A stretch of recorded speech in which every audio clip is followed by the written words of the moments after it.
Evening, this is Devki from Bharat Fintech Solutions. இன்னைக்கு ஒரு market closing bill பார்க்கலாம். இன்னைக்கு என்னென்ன டாபிக்ஸ்லாம் கவர் பண்ண போறோம்னா, இந்தியன் இண்டஸ்ட்ரீஸ்னோட ஓவர்வியூ, டாப் கெய்னர்ஸ் யாரு, யூசர்ஸ் யாரு, sectoral index, individual stock and sector news, global markets, currency, commodity நியூஸ்லாம் கவர் பண்ண போகிறோம். ஃபுல் வீடியோவை பாருங்கள், உங்களுக்கு கண்டிப்பாக யூஸ்ஃபுல்லாக இருக்கும்னு நான் நம்புகிறோம்.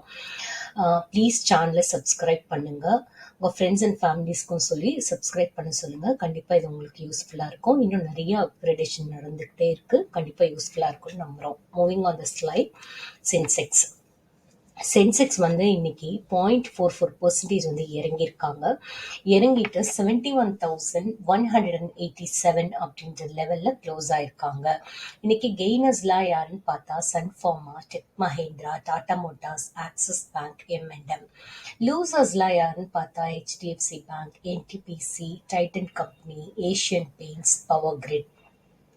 Moving on the next slide, Nifty வந்து இன்னைக்கு 0.51% வந்து இறங்கியிருக்காங்க. இறங்கிட்டு 21,462 அப்படின்ற லெவலில் இன்னைக்கு க்ளோஸ் ஆயிருக்காங்க. பிக்கஸ்ட் கெய்னர்ஸ்லாம் யாருன்னு பார்த்தா Sun Pharma, Cipla, Tech Mahindra, Tata Motors and Axis bank. Biggest லூசர்ஸ்லாம் யாருன்னு பார்த்தா LTI Mindtree, HDFC bank, NTPC, Titan company, Asian paints. Moving on the next slide, Indian இண்டஸ்ட்ரீஸ்னோட ஓவர்வியூ பார்க்கலாம். இன்னைக்கு கன்சிக்யூட்டிவா தேர்ட் டேவா வந்து மார்க்கெட் வந்து லோவர் ஆயிருக்காங்க. இன்னைக்கு லோவர் ஆனதுக்கு ரீசன் வந்து ரெண்டு செக்டர்ஸ். ஒன்று வந்து ஃபினான்ஷியல் செக்டார், இன்னொன்று வந்து information technology sector.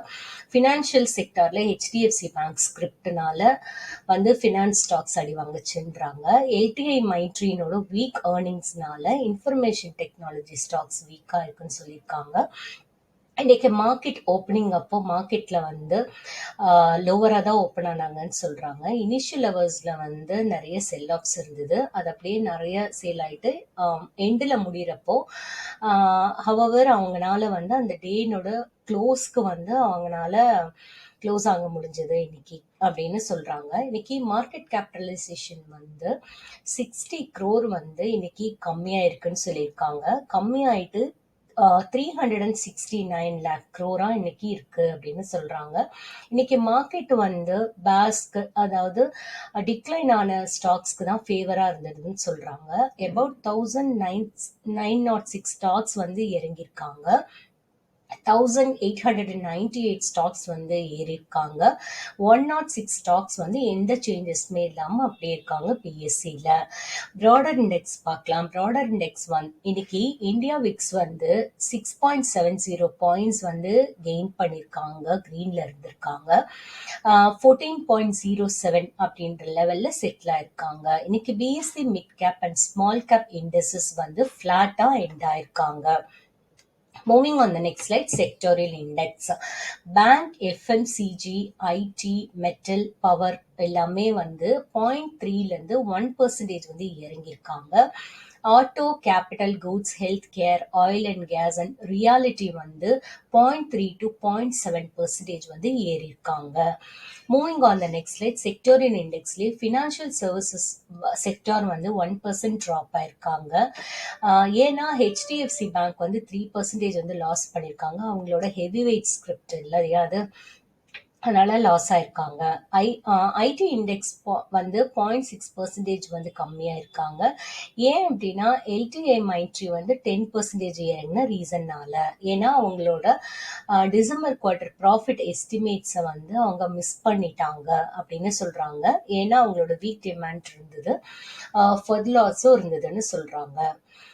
Moving on the next slide, individual stock news. State own பண்ணக்கூடிய NHPC அப்படின்ற கம்பெனி வந்து 3.15% வந்து இறங்கியிருக்காங்க.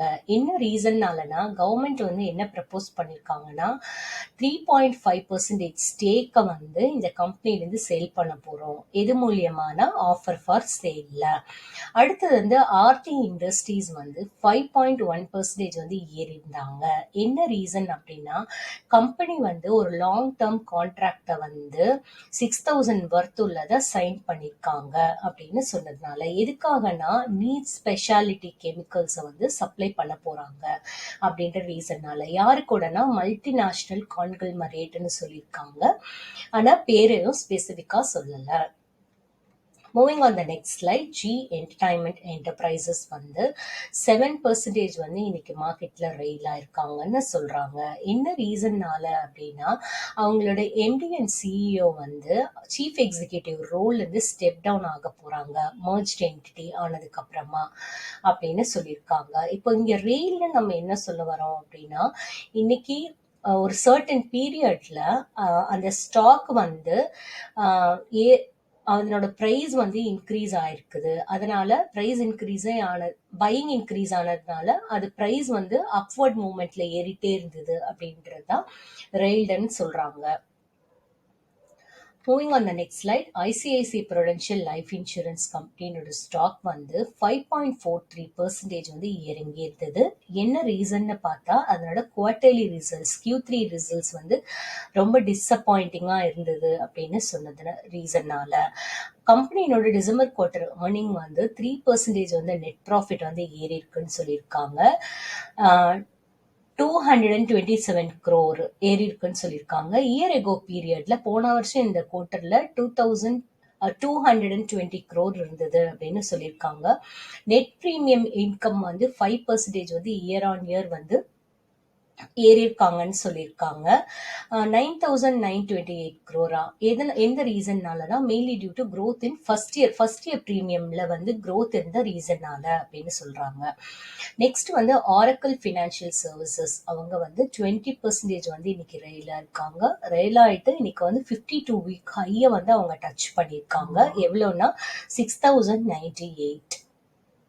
ரீசன் என்னன்னா, ஃபர்ம் வந்து என்ன ரிப்போர்ட் பண்ணாங்கன்னா 69.4% வந்து இயர் ஆன் இயர் வந்து ஜம்ப் இருந்தது நெட் ப்ராஃபிட்ல. தேர்ட் இயர் இந்த குவார்டரை கம்பேர் பண்றதுக்குன்னு சொல்றாங்க. எவ்வளோ ப்ராஃபிட் மென்ஷன் பண்ணியிருக்காங்கன்னா 740 crore மென்ஷன் பண்ணியிருக்காங்க. Moving on the next slide, IndusInd Bank வந்து இன்னைக்கு 1.82% வந்து இறங்கி இருந்தாங்க. என்ன ரீசன்னால அப்படின்னா, Jan 18th அன்னைக்கு இன்னைக்கு வந்து அவங்களோட குவார்டர்லி ரிசல்ட்ஸை வந்து அவங்க ரிப்போர்ட் பண்ணது ரீசன்னால. அவங்களோட நெட் ப்ராஃபிட் வந்து அக்டோபர் டிசம்பர் குவார்டர்ல ஃபினான்ஷியல் இயர் 2023-24 வந்து 17.1% வந்து ரைஸ் ஆயிருக்குன்னு சொல்லியிருக்காங்க. ப்ரீவியஸ் இயர் இந்த குவார்டர்ல எவ்வளோ இருந்ததுன்னா 1963 இருந்தது. இந்த இயர் குவார்டர்ல எவ்வளோ சொல்லியிருக்காங்க நெட் ப்ராஃபிட்னா 2301 crore சொல்லியிருக்காங்க. பேங்க்னோட gross net performing asset NPA வந்து 1.92% வந்து இருந்ததுன்னு சொல்லியிருக்காங்க. இது வந்து ப்ரீவியஸ் இயர் இந்த குவார்டர்ல வந்து 2.60 இருந்தது. அதுல இருந்து 1.92 கம்மியா இருக்குன்னு சொல்லியிருக்காங்க. இன்னொன்று நெட் என்பிஏ வந்து 0.59% இருந்ததுன்னு சொல்லியிருக்காங்க. இது வந்து லாஸ்ட் இயர் ஆன் இயர் பேசிஸ்ல வந்து 0.66% இருந்து இம்ப்ரூவ் ஆயிருந்தது அப்படின்னு சொல்றாங்க. Moving on the next slide, Cochin shipyard அவங்க வந்து 2.11% வந்து ஏறி இருந்தாங்க. என்ன ரீசன்னால அப்படின்னா, அவங்க வந்து கொச்சியில வந்து அவங்களோட ஃபெசிலிட்டியை வந்து ஓப்பன் பண்ண ரீசன்னால. என்ன ஃபெசிலிட்டினா, நியூ ட்ரை டாக், அந்த இன்டர்நேஷ்னல் ஷிப் ரிப்பேர் ஃபெசிலிட்டி. அடுத்தது பஜாஜ் எம்இஸ் இவங்க வந்து 2.22% வந்து இறங்கியிருந்தாங்க. இதுக்கப்புறமா கூடனா அவங்க வந்து பிஏஎஸ் சர்டிஃபிகேஷனை வந்து வாங்கியிருக்காங்க. யார்கிட்ட இருந்துன்னா, பியூரோ ஆஃப் இந்தியன் ஸ்டாண்டர்ட்ஸ் கிட்ட இருந்து. எதுக்காகனா, மார்போலைன் அப்படின்ற ப்ராடக்டை வந்து அவங்க சப்ளை பண்ணணும் இந்தியாவில் அப்படின்னா அவங்களுக்கு வந்து இந்த பிஏஎஸ் சர்டிஃபிகேஷன் தேவைப்படுது. அதை வந்து இன்னைக்கு ரிசீவ் பண்ணினாலும் கூடவே இந்த ஸ்டாக் வந்து 2.22% இறங்கியிருந்ததுன்னு சொல்றாங்க. அடுத்தது ரெயில்டெயில் கார்பரேஷன் இவங்க வந்து 0.37% வந்து இறங்கியிருந்தாங்க. எதனால கூடனா, கம்பெனி வந்து ஒரு ஆர்டர் வந்து ஒர்க் ஆர்டரை வந்து ரிசீவ் பண்ணியிருக்காங்க சவுத் சென்ட்ரல் ரயில்வேல இருந்து. எவ்வளோ ஒர்க்குன்னா 82.41 crore வந்து அவங்க ஆர்டர் ரிசீவ் பண்ணியிருக்காங்க ஒர்க் ஆர்டர். இருந்தாலும் கூட அந்த ஸ்டாக் வந்து 0.37% இறங்கி இருந்தது அப்படின்னு சொல்றாங்க. Moving on the next slide, ஷாங்கி இண்டஸ்ட்ரீஸ் அவங்க வந்து 9.61% வந்து இறங்கியிருக்காங்க. இன்னைக்கு தேர்ட் கன்சிக்யூட்டிவ் டேவா இறங்கியிருக்காங்க. என்ன ரீசன் அப்படின்னா, அவங்க வந்து அவங்களோட ப்ராஃபிட்டை பத்தி நினைச்சு கன்சர்ன் ஆயிட்டாங்க இன்வெஸ்டர்ஸ் எல்லாம். எதனாலன்னா, அவங்க வந்து அம்புஜா கூட அம்புஜான்ற கம்பெனியோட அக்ரிமெண்ட் வந்து அவங்க சைன் பண்ணியிருந்த ரீசன்னால. இந்த அக்ரிமெண்ட்ல வந்து Sanghi will set its cement supply, அவங்களோட சிமெண்ட் சப்ளை வந்து செட் பண்ணியிருக்காங்க அம்புஜான் ஏசிசிக்கு. எவ்வளோ ஃபிக்ஸ்டு மார்க்கப்லனா 10%, எதுலனா ஓவர் த ப்ரொடக்ஷன் காஸ்ட் மேல. நாராசா டெக்னாலஜிஸ் அவங்க வந்து 2.59% வந்து இறங்கியிருந்தாங்க. என்ன ரீசன்னாலனா அவங்களோட கம்பெனியோட போர்ட் ஆஃப் டைரக்டர்ஸ் வந்து ப்ரிஃபரன்ஷியல் அலாட்மெண்ட் ஆஃப் ஈக்விட்டி ஷேர்ஸை வந்து அப்ரூவ் பண்ணிட்டாங்க. எவ்வளோ ரைஸ் பண்ண போறாங்கன்னா 250 crore வந்து ரைஸ் பண்ண போறாங்க. யார்கிட்ட இருந்துன்னா Nikhil Kamath of Zerodha and other investors கிட்ட இருந்து. அடுத்தது எல்டிஐ மைட்ரி, இவங்க வந்து 10.73% வந்து இறங்கியிருக்காங்க. ஏன் அப்படின்னா அவங்களோட Q3 ஏர்னிங்ஸ் வந்து மிஸ் பண்ணிட்டாங்க அப்படின்ற ரீசன்னால.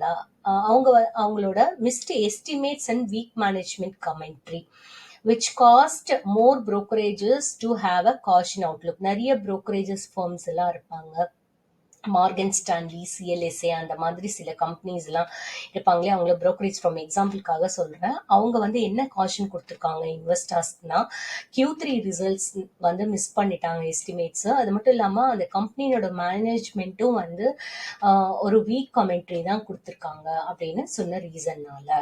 Moving on the next slide, global markets பத்தி பார்க்கலாம். இன்னைக்கு வந்து யூரோப்பியன் ஸ்டாக்ஸ் வந்து ஏர்லி ட்ரேட்ல ரைஸ் ஆயிருந்தாங்க.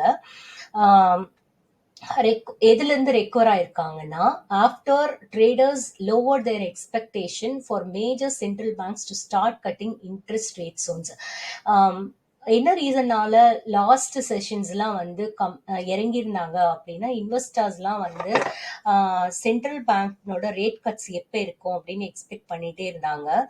அந்த ரீசன்னால இறங்கிருதுன்னு சொல்றாங்க. பட் இன்னைக்கு வந்து அவங்க வந்து ரொம்ப லோ எக்ஸ்பெக்டேஷன்ல தான் இருக்கிறதுனால யூரோப்பியன் ஸ்டாக்ஸ் வந்து ஏறி இருக்குன்னு சொல்லியிருக்காங்க. இன்னைக்கு பேன் யூரோப்பியன் ஸ்டாக் எக்ஸ் 600 வந்து 0.1% வந்து லெஸ் ஆயிருக்கு compared to previous session, while Germany's DAX வந்து 0.2% வந்து ஏறி இருந்தது. லண்டன் FTSE 100 வந்து 0.1% வந்து இறங்கி இருந்தது. டியூரிங் ஏஷியன் ட்ரேட்ஸ்ல வந்து சைனா லெட் பண்ற ப்ளூ சிப் ஸ்டாக் இண்டெக்ஸ் வந்து அவங்களுடைய 5 years லோவஸ்ட் இன்னைக்கு வந்து ஹிட் பண்ணியிருந்தாங்க. என்ன ரீசன்னாலனா, சைனானோட எக்கனாமினோட பயத்தினால. அந்த ஷாங்காய் காம்போசிட் இண்டெக்ஸ் வந்து ஃபெல் டு இட்ஸ், அதுவும் ஷாங்காய் காம்போசிட் இண்டெக்ஸும் வந்து இறங்கி இருந்தது. எதை கம்பேர் பண்றப்பனா ஏப்ரல் 2022 கம்பேர் பண்றப்போ ரெண்டு இண்டெக்ஸஸ்மே வந்து ரெக்கவர் ஆயிருக்கு அப்படின்னு சொல்றாங்க. Moving on the next slide, கமாடிட்டியில வந்து இன்னைக்கு ஆயில் பிரைஸ் வந்து ரைஸ் ஆயிருக்கு. என்ன ரீசன்னால அப்படின்னா, இன்டர்நேஷனல் எனர்ஜி ஏஜென்சி ஐஇஏவும் அந்த organisation of the petroleum producing countries OPEC அவங்களும் வந்து என்ன ஃபோர்காஸ்ட் கொடுத்துருக்காங்கன்னா, நெக்ஸ்ட் 2 yearsல வந்து ஸ்ட்ராங்கான ஆயில் டிமாண்ட் இருக்கும், க்ரோத் இருக்கும் அப்படின்னு சொன்ன ரீசன்னால அவங்க ஃபோர்காஸ்ட் பண்ணி ஒரு நம்பர்ஸ் கொடுத்துருக்காங்க. அந்த நம்பரை பின்னாடி ஸ்லைட்ல பார்க்கலாம். ஸோ இன்வெஸ்டர்ஸ்க்கு வந்து இந்த ஃபோர்காஸ்ட் மட்டும் ஒரு ரீசன் கிடையாது. அவங்க திருப்பி ஆயில் ப்ரொடக்ஷன், யூஎஸ்னோட ஆயில் ப்ரொடக்ஷன் எப்படி இருக்கும், அங்கே வர ரொம்ப வெதரா இருக்கு, பயங்கர கிளைமேட் வந்து ரொம்ப சில்லுன்னு இருக்கு, அவங்க எப்படி ப்ரொடியூஸ் பண்ணுவாங்க ஆயில அப்படின்ற டென்ஷனும் ஒன் ஆஃப் இருக்கு. அதுக்கப்புறம் வந்து மிடில் ஈஸ்ட் டென்ஷன்ஸ் சொல்றாங்க. ஆயில் ப்ரொடியூஸ் பண்ணிட்டு கண்ட்ரிஸ்க்கெல்லாம் வந்து ஷிப் வழியா தான் எடுத்துட்டு வருவாங்க. ஸோ ரெட்சியில வந்து அட்டாக் வந்து நடந்துட்டு இருக்கு இல்லையா, ஸோ அதுவும் ஒரு ரீசனு அப்படின்னு சொல்லிட்டு சொல்றாங்க. பிரெண்ட் க்ரூட் ஃபியூச்சர்ஸ் வந்து 3 cents வந்து கெயின் ஆயிருந்தாங்க. US West Texas intermediary crude ஃபியூச்சர்ஸும் வந்து 47 cents வந்து ரைஸ் ஆயிருக்காங்க.